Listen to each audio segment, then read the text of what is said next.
Bonjour les élèves de 5e année. Cette semaine du 8 juin 2020, en mathématiques, on va parler des équivalences. Alors, les mathématiciens nous font des petites entourloupettes des fois. On peut représenter une quantité de plusieurs façons différentes. Je t'explique. On peut représenter une fraction en pourcentage et on peut aussi transformer cette fraction-là en nombres décimaux. Et le pourcentage peut être représenté en fractions et en décimaux, et les nombres décimaux peuvent être représentés en pourcentage et en fractions. Je t'explique, c'est pas trop compliqué, il faut juste, comme je te dis depuis le début, prendre notre temps. Alors si je te présente cette affiche, elle est sur le site Wix. Si j'ai 1/10, je peux le représenter comme ça, un morceau sur un total de 10. Dans un ensemble, dans une pizza, c'est une part sur un total de 10.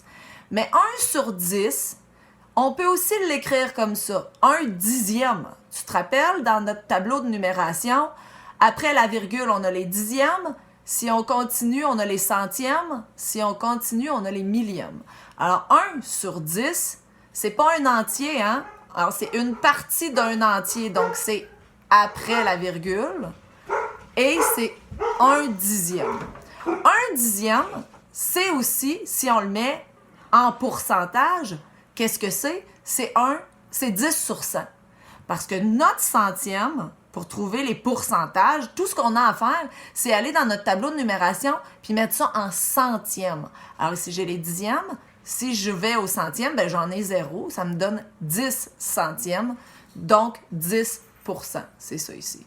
Dans une collection, ben c'est un objet sur 10. Puis dans une droite numérique, ben entre le 0 et le 1, si je sépare ça en 10, chaque petit morceau, c'est 1/10. Tout ça, c'est équivalent. Si j'avais 2/10, évidemment, ça se réduit en 1/5. Si j'avais 1/5, je peux le transformer en dixième. Ça me donne 2/10. Ça me donnerait quoi? 0,2. En pourcentage ou en centième, ça me ferait 0,20. 20%.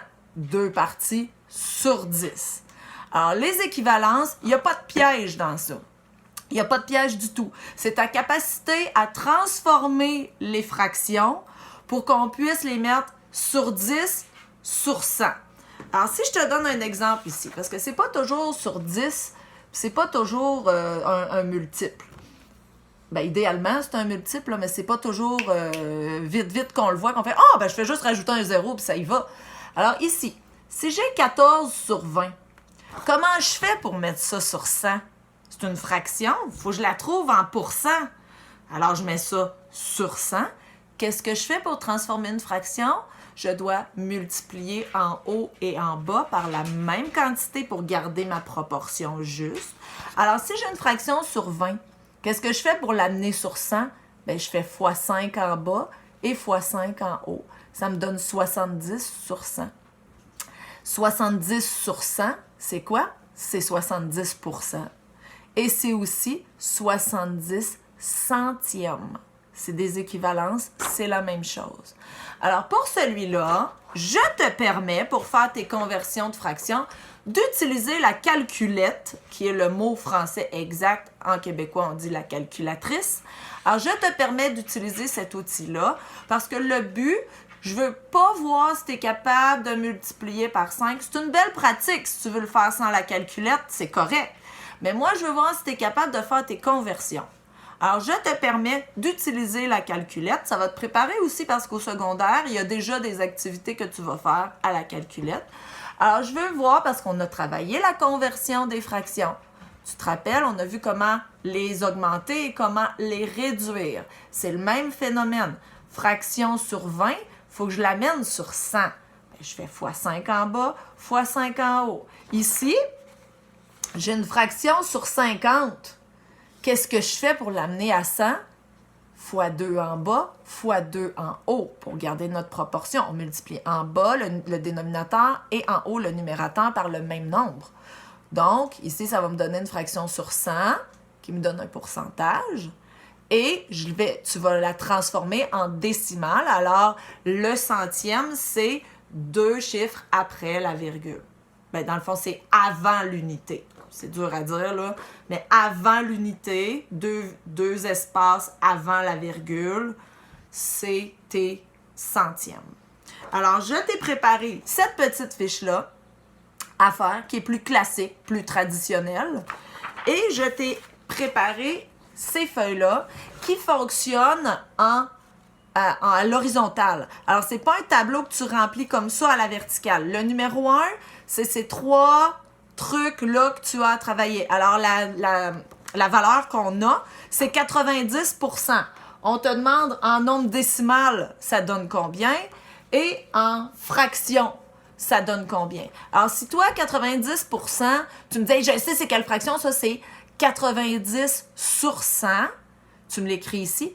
Oublie pas de réduire, hein? 90 sur 100, si on le réduit, ça nous donne 9 sur 10. Alors, il faut que tu fasses ta réduction. Et en nombre décimal, qu'est-ce que ça nous donne? Ça nous donne 0,90. Alors, tu as à le faire. Le 2, c'est à l'horizontale. Le 3, c'est à l'horizontale. Et tu as quelques pages comme ça à faire. J'ai fourni le corrigé. Alors, quand tu auras terminé ton travail, va voir les corriger. Si ça ne marche pas du tout, si tu me dis, Patricia, j'ai rien compris de tout ça, écris-moi-le par courriel. On va retravailler ça ensemble. Au pire, je t'appellerai. On fera une petite classe virtuelle ensemble. Puis ça, on n'a pas fini d'en parler, hein? 6e année, tu vas continuer de faire ça. Secondaire 1, tu vas continuer de faire ça. Alors là, on est à l'amorce de ça. Peut-être que tu ne l'as pas vu avec Rock dans Pressmat. C'est pas grave.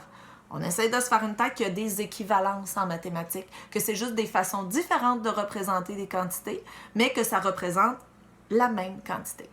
Alors, bonne chance! N'hésite pas à me contacter si tu as des problèmes ou si tu as des difficultés. Décourage-toi surtout pas avec ça, là. C'est un défi. Si c'était facile, ce serait pas un défi. Alors, je te souhaite une belle journée. On pense en maths. Bye!